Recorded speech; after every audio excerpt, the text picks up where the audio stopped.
আসসালামু আলাইকুম। আজকে আমি আপনাদেরকে দেখাবো সিম, আলু, ফুলকপি, টমেটো দিয়ে রুই মাছের একটা ঝোল। তো প্রথমে আমি এখানে মাছগুলা ভেজে নেব হলুদ আর লবণ দিয়ে। আপনার পছন্দ অনুযায়ী ভাজবেন।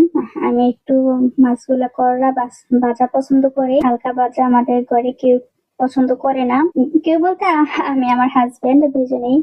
তো মাছগুলা ভাজা শেষ করে আমি ওই তেলেতেই, মাছ ভাজা তেলেতেই আমি পেঁয়াজ আর মরিচ ভাজা ভাজা করে তারপরে আমি এখানে রসুন বাটা দিয়ে দিয়েছি সামান্য একটু।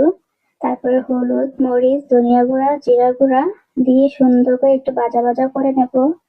দেখেন মশলাতে সুন্দর একটা তেল বেশি উঠছে। মশলাটা সুন্দর করে ভাজা ভাজা হওয়ার পরে আমি সবজিগুলা দিয়ে দিছি। দিয়ে দিয়ে সুন্দর করে ভাজবো আমি একদম ভালো করে। মশলার মধ্যে যত বেশি কষাবেন সবজিগুলা খাইতে বেশি মজা হবে। দেখেন ভাজা ভাজা শেষ করে এখানে আমি দিয়ে দেব গরম পানি। গরম পানি দেওয়ার চেষ্টা করবেন, তাহলে খাবারের টেস্ট ভালো আসবে। আর আমি ভিডিওটা আমার মতো যারা ব্যাচেলর ভাইয়ারা আছেন, নতুন সংসার করতে চাচ্ছেন আপুরা, তাদের জন্য, বা যারা পাকা রাঁধুনি তাদের জন্য না। আমি জানি আপনারা খুব বেশি ভালো রান্না করতে পারেন, আমি তো ভালো রান্না করতে পারি না। তো আমার মতো যারা আছে নতুন, তাদের জন্য ভিডিওটা। দয়া করে যারা ভালো রান্না করতে পারেন তারা স্কিপ করবেন ভিডিওটা। তো এখানে আমার সবজিগুলা সিদ্ধ হয়ে গেছে, এখন আমি টমেটো কুচি দিয়ে দেবো। এই পর্যায়ে দেওয়ার চেষ্টা করবেন, তাহলে মজা হবে তরকারিটা।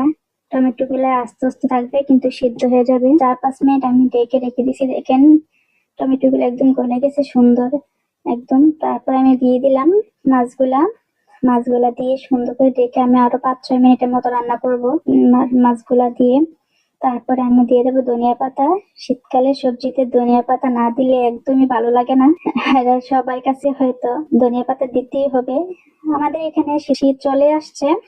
আপনাদের কার কার এলাকাতে বা কোথায় শীত আসছে আমাকে জানাবেন। আমি তো জাপানে, জাপানে শীত চলে আসছে, এখনো অনেক ঠান্ডা লাগে। তো এখানে দেখেন আমার রান্নাটা কত সুন্দর হয়েছে। খাবার খাওয়ার পরে আমি বড়া চাপাটা দিচ্ছি, তাই আমি বলতে পারতেছি কি যে খাবারটা অনেক বেশি মজা হয়েছে। এইভাবে রান্না করে দেখতে পারি, আশা করছি ভালো লাগবে আপনাদের কাছেও। এটা হচ্ছে ফাইনাল লুক রান্নার। কেমন লাগছে জানাবেন ভিডিওটা। যদি ভালো লাগে তাহলে একটা লাইক কমেন্ট করবেন আর ভিডিওটা সবার কাছে শেয়ার করে দিবেন। তো এই পর্যন্তই, সবাই ভালো থাকবেন, সুস্থ থাকবেন। আল্লাহ।